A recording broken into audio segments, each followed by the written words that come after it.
गतिलेखन संख्या 2 हिंदी डिक्टेशन शब्द 80 शब्द प्रति मिनट। स्टार्ट। भारत में प्रायोगिक स्तर पर कृषि विश्वविद्यालयों और अनुसंधान केंद्रों में तो स्मार्ट खेती के प्रयोग सफलतापूर्वक संपादित किए जा रहे हैं। कुछ शिक्षित किसान भी इस ओर आकर्षित हुए हैं, लेकिन यह अभी भी शैशवावस्था में ही हैं। राष्ट्रीय स्तर पर इसकी पहल वर्ष 2022-23 के संघीय बजट में की गई है। बजट 2022-23 में कृषि क्षेत्र के लिए 1,24,000 करोड़ के बजटीय आवंटन किया गया, जो 2021-22 में किए गए आवंटन से मात्र 0.79% ही अधिक है। साथ ही इसमें घटकवार बजटीय आवंटन भी स्पष्ट नहीं है। इसलिए प्रभावी नीति निर्माण के लिए स्मार्ट खेती और कृषि तकनीक स्टार्टअप के लिए बजटीय आवंटन की समीक्षा और चिंतन आवश्यक है। प्रथमतया स्मार्ट खेती की अवधारणा उल्लेखनीय है, क्योंकि यह कृषि उत्पादकता को बढ़ाती है और कृषि प्रणाली को दक्ष बनाती है।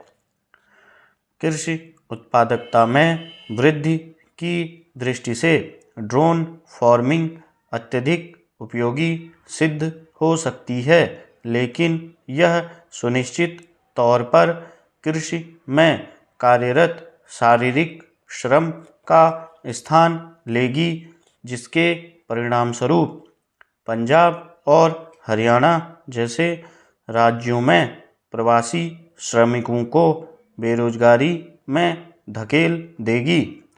दूसरे, स्मार्ट खेती की क्षमता के बावजूद सीमांत और लघु कृषक, जिनकी संख्या 80% से अधिक है, कैसे ड्रोन या मानव रहित हवाई वाहनों का उपयोग खंडित भूमि में करेंगे और अपनी आय में सुधार करेंगे।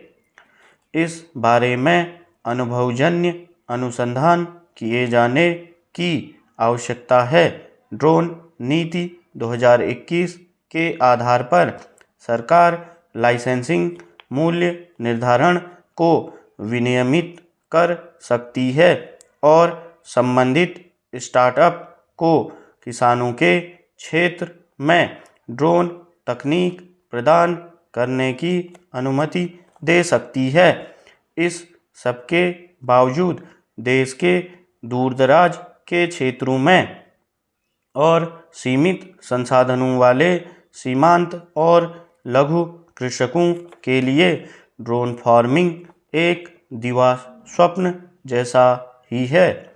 तीसरा, ड्रोन प्रौद्योगिकी का अनुप्रयोग बड़े किसानों के लिए प्रासंगिक हो सकता है, जिनके पास 10 हेक्टेयर से अधिक भूमि है या जो क्लस्टर खेती में संलग्न हैं। ड्रोन को अपनाने का उनका इरादा सकारात्मक लाभ-लागत अनुपात के लिए उचित है। भारत में केवल 45% खेत कृषि मशीनरी और कृषि उपकरणों का उपयोग करते हैं। इसलिए सीमित कृषि मशीनीकरण और कम प्रति व्यक्ति जोत की उपस्थिति में किसान ड्रोन का अनुप्रयोग एक दूर की वास्तविकता बन सकता है। अनुदान या तकनीकी सहायता निधि का उपयोग किसान संगठनों को कृषि तकनीकी फर्मों की बारीकियों और रोपण, वितरण और विपणन को मजबूत करने के लिए उन्हें किन सेवाओं की आवश्यकता है, यह जानने में सक्षम बना सकता है। स्मार्ट फार्मिंग अंततः खेती को व्यावसायिक खेती की ओर ले जाती